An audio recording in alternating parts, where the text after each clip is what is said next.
Today's episode is sponsored by our friends at Famous Faces and Funnies. Hey, why don't you tap into the Florida market?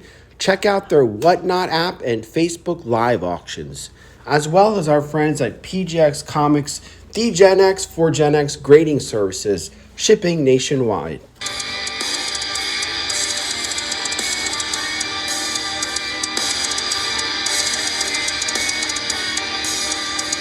Hello and welcome to another exciting episode of Codename New to Vera 2, the Gen X for Gen X channel. I'm your presenter, Shabu Are You. Well, last week we did our monthly graded unboxing episode, where I heralded as the greatest unboxing episode that anyone has ever done. We featured a lot of iconic, key, and expensive books, such as the very first Batman issue number 1, but they were all facsimiles. Well, most of them were. It didn't matter that they were. We all had a lot of fun. There were some regular books in that unboxing episode, but again, we had, I think, 3 or 4 reprints, and we talked about how those reprints are actually pretty good. They're great for displays. They're great for giving as gifts. They're a great way to display iconic books, but most importantly, they're a great way to enjoy such historical books without fear of putting yourself in financial ruin.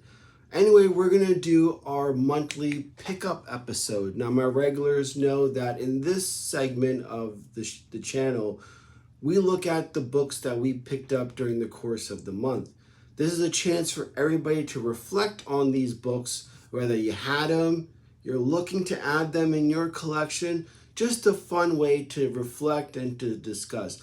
But also, what's a lot of fun is that you will see when these books come back when they're graded. So it's kind of like you're watching the whole ebb and flow of this process.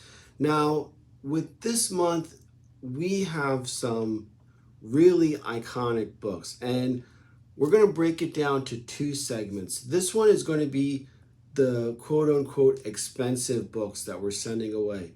Now, in the past, I've talked about how, I'm not too keen on the monetary aspect of this hobby. It's not the driving force in my collecting, and a lot of people agree with that.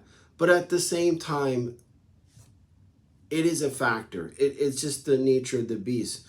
While I highly recommend, or advise building a portfolio through stocks, IRAs, mutual funds, so to speak, to secure your investing and your retirement, it also is advantageous to have tangible assets to your portfolio. And that's just smart investing. And so this is kind of like, I don't want to say it's contradicting what I've been preaching, but at the same time, it just makes sense. And nothing is more lock solid than the books I'm going to showcase. You cannot go wrong with the books I'm going to showcase. But let's start off with some fun. Let's start off with some home runs. And nothing is bigger, nothing is more relevant currently than Deadpool Wolverine. We talked about it several times in unboxing and pickup episodes. For instance, last month we did a pickup of Wolverine issue number 88, the first meeting of Deadpool and Wolverine, written by Larry Hama. And we also, in a previous graded unboxing, we looked at Wolverine issue number 1, which is making every top 10 trending list for the past 2 to 3 months.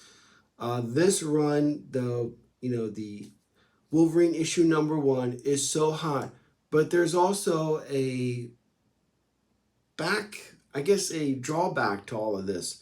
The fact that the market is being flooded with all of these Wolverine X-Men number 1s by Frank Miller. Now, I have a little bit of a leg up because even though mine is a 5.5, it is a newsstand variant. So it kind of helps that. And of course, I have that in my collection. So this next book is going to be Wolverine issue number 1. This is from August of 1988. This is the Chris Claremont run. This will be a ongoing series where the Frank Miller was just one of four. This will be ongoing. Claremont will take the helm, and then after a while, he'll turn it over to Larry Hama once the G.I. Joe run is wrapping up. Now, John Buscema does the artwork. I think John Byrne also helps out in doing the artwork initially. This book is key because it is the first appearance of Wolverine's alter ego, Patch. Now, in the trailer for the Deadpool Wolverine, we see the back silhouette of Patch, or what we presume to be his Patch. So, we're going to see that played out on the big screen. Now, what's interesting about this book is back in 2021, during that entire craziness of people using government money to buy comic books and that craziness going on, this book graded was spiking up anywhere between $300 to $500. That's right. I mean, I remember I passed on a $25 Raw book, and I kind of regretted doing that. But nonetheless, I was able to secure this copy of Wolverine #1. Now, this one is not going to be a 9.8. I think this will probably end up being either a 9.0 or a 8.5. We'll see when it comes back what it actually gets. But it's a nice copy with the black cover. That is tough. We all know that. But I only see 1, 2, 3 tick marks on the side. So we'll see what that happens, how this turns out. This is, again, a direct edition. There is no barcode. This is first print direct edition.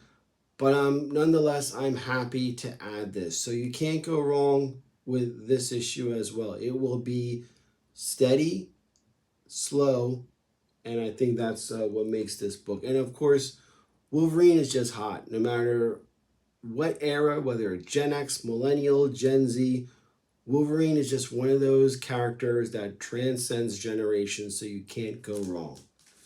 Wolverine #1. Alrighty, so the next book we're going to take a look at. My regulars know my fondness for Elvira, Mistress of the Dark. Now, we already showcased her first appearance in House of Mystery issue #1, which has been graded, and also the very weird but very cool issue #2. I think those are good issues. So I actually have another one that I never got graded. I think it was the Christmas issue that Elvira House of Mysteries did. I never graded that. I don't know why, but it's in my boxes somewhere. But the next book is one of those covers that I really enjoy and like. And it's not the cover that comic book people will probably think of. It's actually this one.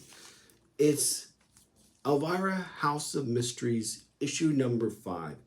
Now, this is done by, what's his name? Mark Beecham. I don't know much about Mark, but I think this is a spot-on cover. Now, ever since that Dave Stevens, who's an artist, documentary hit, his artwork has been skyrocketing. A lot of people have been in demand. But also, as a residual effect, the whole pin-up, good girl type of artistry has been now looked at positively. Where modern artists, I mentioned Jim Balin, who does that in modern times, have somewhat been frowned upon for some reason. I don't understand. But now there's been a awareness and appreciation for such covers. I love this cover. #1, you got a lot of leg action going on here. But what's cool is that it's just a girl swinging on her swing set in front of her house. It just so happens that that house is spooky as hell, and the girl is in fact Elvira. And I like the tree in the background. I love the colors that is used by this Beecham artist. I think this is the one cover. It's very Dave Stevens-like, let's put it that way. And it has been increasing. All of these House of Mysteries, when we first started, were not expensive. They were a fun little joke that I had, a little niche in my collection. But now And we just recently celebrated her 40th anniversary, Elvira's. There was a little bit of a spike then, but now there's even more of a spike since the Dave Stevens thing. So I'm kind of glad that now people are giving, and also with Elvira's Cassandra Peterson's whole personal side to it, we're seeing a lot of people that are in the LGBTQ community um, coming over and getting interest in Elvira. So it's cool that not only red-blooded males Americans are able to enjoy her, but also the LGBT QT community have a hero to also, and that all helps the books out. That's the bottom line. All of this stuff, all this positive stuff, is helping out the books, and that's the most important. So we have issue number 5, and this came out in 1986. This will be a high grader. There's no tick marks, maybe one. The coloring is very bright and vibrant. I love this. This is also a newsstand edition. So, House of Mystery number 5. So with that said, ta-da! That's right. So this is the issue that everyone's losing their mind over. This is the Dave Stevens Elvira issue number 11. Ironically, this will be the last in this whole House of Mysteries featuring Elvira. It was just a 1 through 11 run. This is actually a double issue, as a matter of fact. But the cool thing is the stories inside are completely shit. I'll tell you that right off the bat. They're usually written by people that are either upcoming and didn't pan out, that you'll never hear these names. But with this one, we have, I think, Glenn Collin from Tomb of Dracula fame wrote the main story in here, the one featuring Elvira, and that gives it some credibility. That's actually good. And then the other two are not so good. But the thing that people are losing their mind over, as this is a Dave Stevens cover. Now this will probably be a 7, 5, or 8. It's not the best copy, but these going raw have been hitting around $75 to $100. That's right, you heard me. And back when we started this, I mean, you're talking about $20, maybe 30 at the most. But now, because of that Dave Stevens documentary, this has been a highly sought after issue. I was able to get this, along with that issue number 5 from a good friend who knows very well that, I'm an Elvira fan. That's why they sold it to me at a very good price. So this is a first print direct edition. You could see here, advertising Adventures of Superman 424. So I love this cover. I know that there's some Etsy stores and maybe Wish or whatever, some of these screen t-shirts, screen print guys that are selling the covers of these, and I'm looking to get one of this cover. Got a lot of nice leg action going on, a little thigh action. I think this is great. Such a great cover. I mean, her riding a broomstick like a witch in the night with the moon. I mean, this deserves every bit of love and respect that it's getting. And it's good to see that. So I'm really happy about this issue. I finally have it. There's some other Elvira House of Mysteries we'll probably add down the road. And of course, we have our monthly pickup with the current run written by our good friend David Avalon. And like I said, in case you're new to this, that the Elvira comic series is the essence of what comic books are. It's fun. It takes you on a little trip, a little journey, takes your mind off of things. There's no oh, this is going to be worth a lot. Oh, it's just fun. You don't have to worry about any of that other stuff that comes with modern comic book collecting. So that's why I enjoy it so much. Alrighty. So our next book, and now we're dealing with the thing I was talking about earlier, is these are the books that you want to add in your physical portfolio, and it's just the nature of the beast. It's not something that that's what you go in with the intention of, but it just so happens that's just the name of the game. And with that said, I'm talking about, to be more specific, any Amazing Spider-Man from issue 1 through issue 100, like that belongs in that category. Also, the Silver Age Batmans are also another good solid, especially ones with Joker on the cover. If you pick up any of those books, those definitely belong in the vault, like so to speak. And again, that's just the nature of the beast. And I hope that tip helps you guys out. Now, with that said, that doesn't mean you can't have fun. Oh, no, no. The fun is that while the 9s and 9/8, whatever, the high grade ones are very, very expensive and dealing with cream of the crop, there's a lot of potential and a lot of fun with the low grade aspect of it. And I'm talking anywhere between 2 to maybe 6 or 7.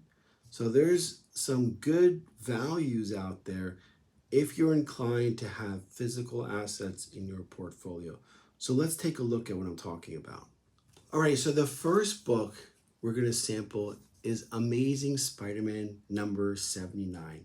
Now, this book is really interesting because it is the second appearance of Prowler. So it's one of the things that I highly stress to everybody out there.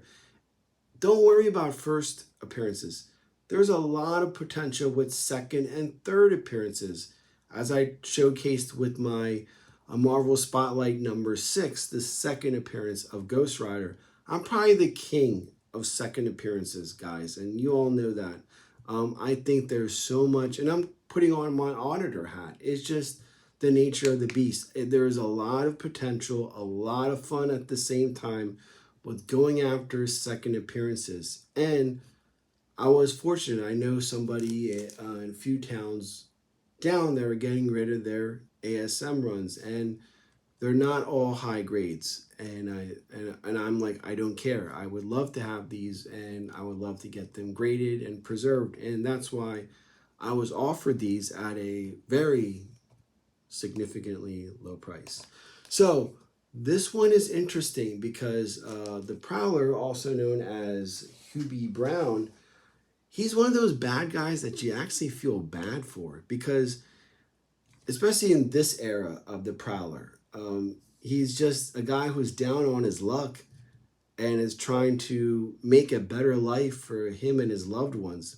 He's not killing anybody. He's not intentionally hurting anybody. He's just, and I think at the end of this book, Peter Parker realizes that yeah, oh my God, this guy is no older than me. I mean, still everything he does is not right. I'm not justifying anything, but at the same time, you could relate, you could understand. We see that going around currently with, prices so expensive and people struggling. You could relate to this guy. You could see, you feel for him. This issue is also cool in the sense that so many things are happening.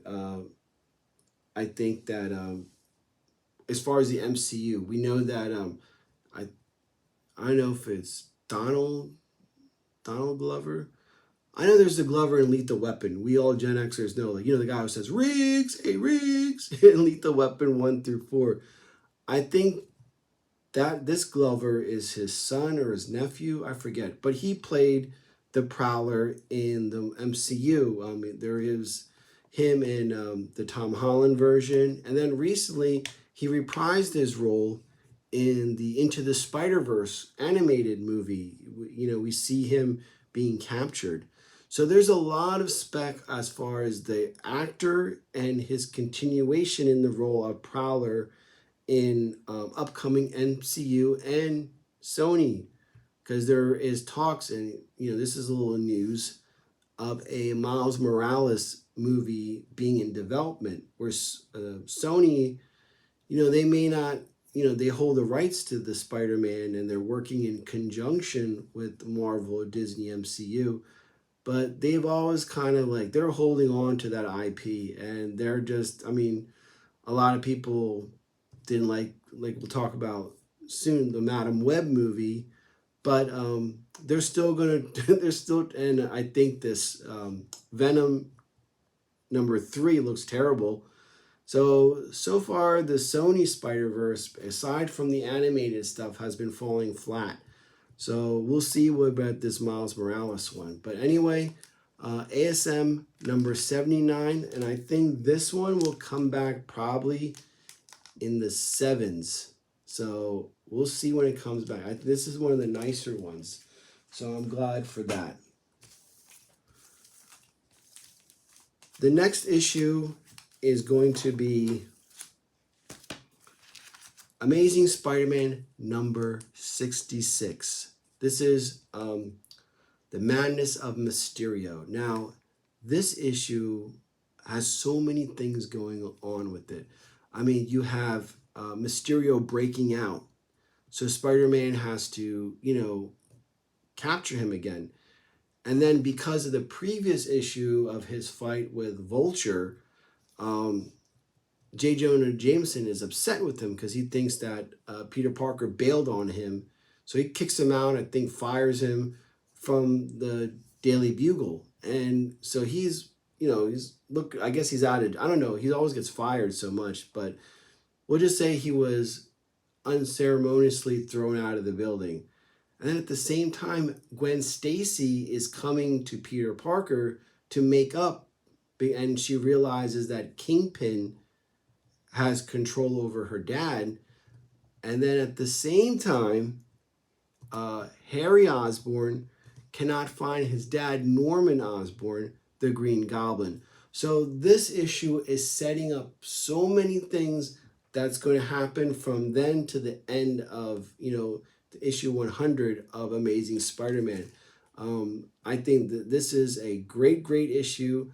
This is a very low grade, as you could see. This is probably going to come back at a 4, if I think so. It has, a lot of this. The colors aren't great. You have a lot of creases on the side, and that's why I was able to pick it up at such a low price. But with that said, that and like all the other ones I'm going to show, they are complete.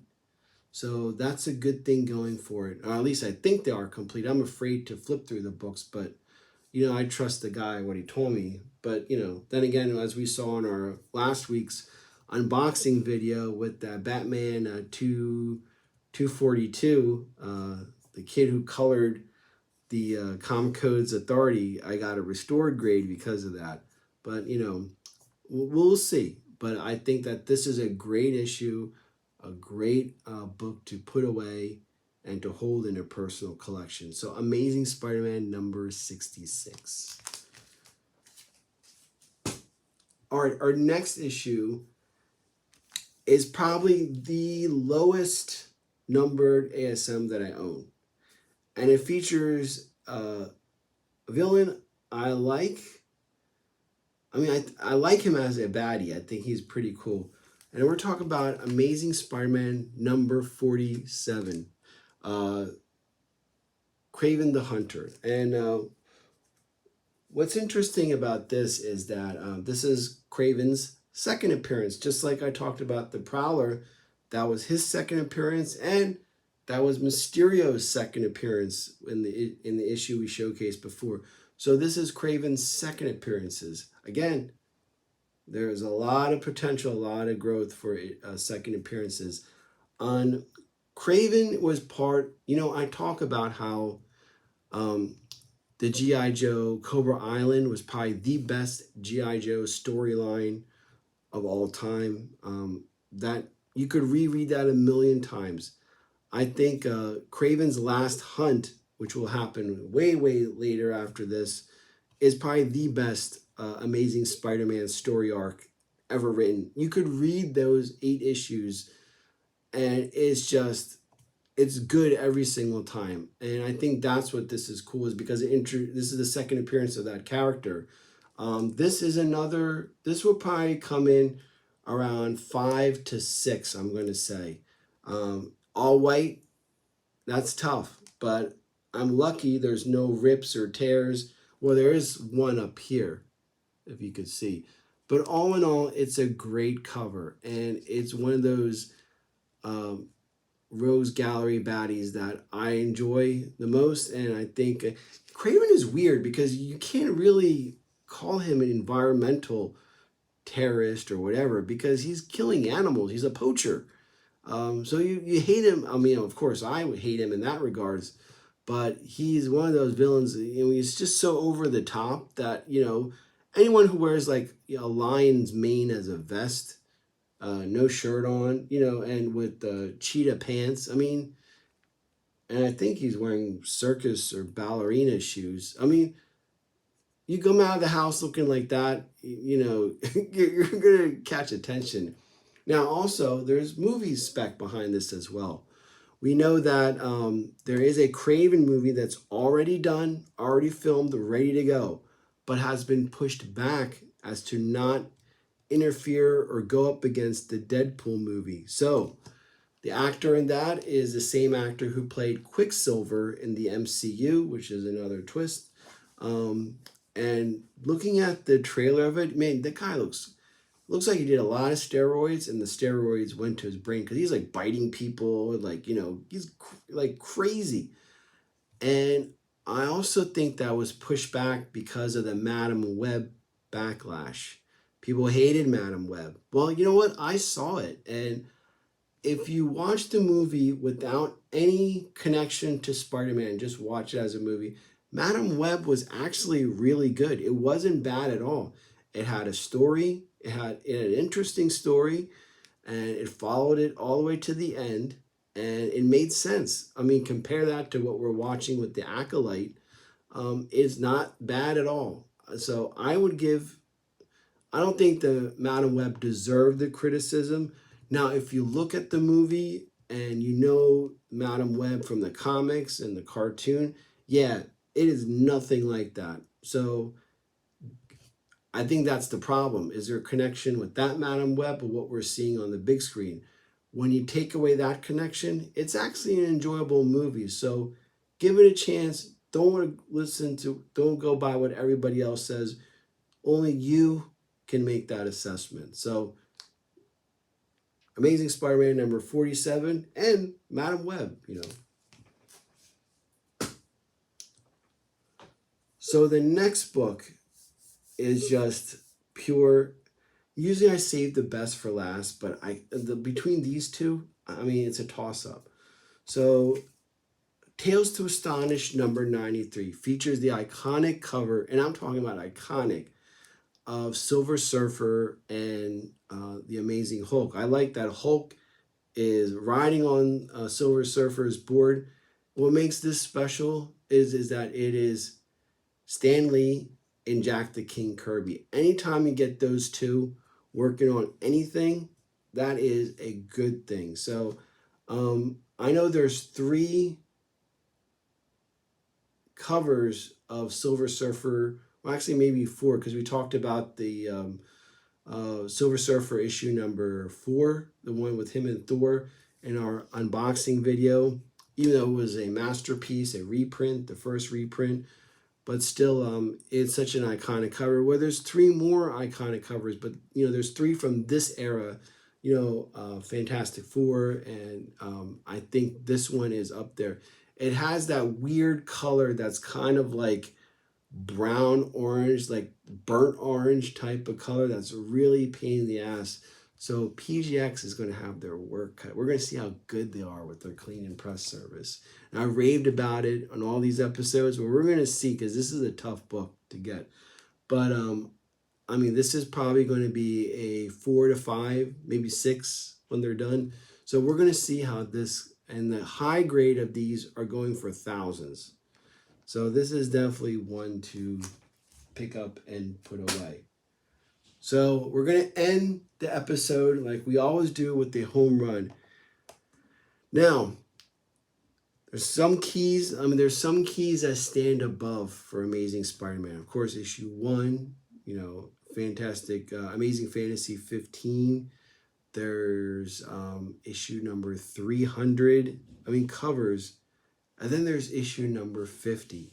Issue number 50 is Spider-Man No More.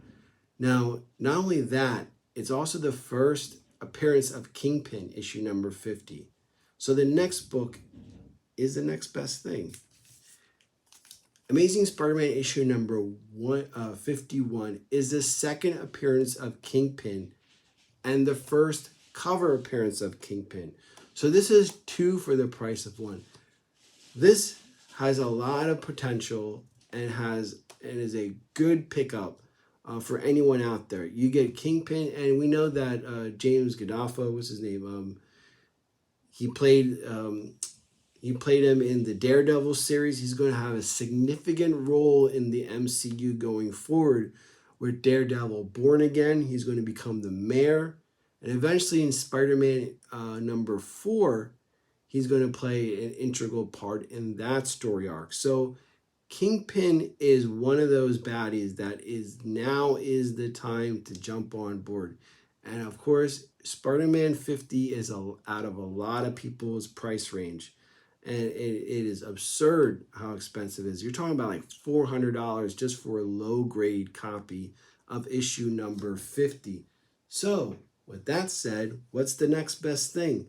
You killed 2 birds with 1 stone. Why this is a better book, better value, is his cover appearance as well as it being his second appearance. So, Amazing Spider-Man issue number 51. Alrighty, so that does it for this pickup episode. We're still going to keep on. We got our regular pickup episode coming at the end of this weekend. What did you guys think? Well, you think these are great pickups? What do you feel about it? As far as like, is it wise to have tangible comics as physical investments to put away? It's just the nature of the beast. I mean, you have a whole Netflix series called Golden, I think it's called, where he talks about collectibles. I mean, he does do some comics, but mostly it's cards and sports memorabilia. That's such a huge business. I mean, that guy is outside of Philadelphia, and it's just amazing how his hobby is turned into like $1 million business. But with that said, I think this was fun. It was fun picking these up, and I'm just lucky to be the next person to look after these iconic books. Anyway, this is Shabu Are You. Like, share, and subscribe. Thanks, and we'll see you in a few days. Have a good one.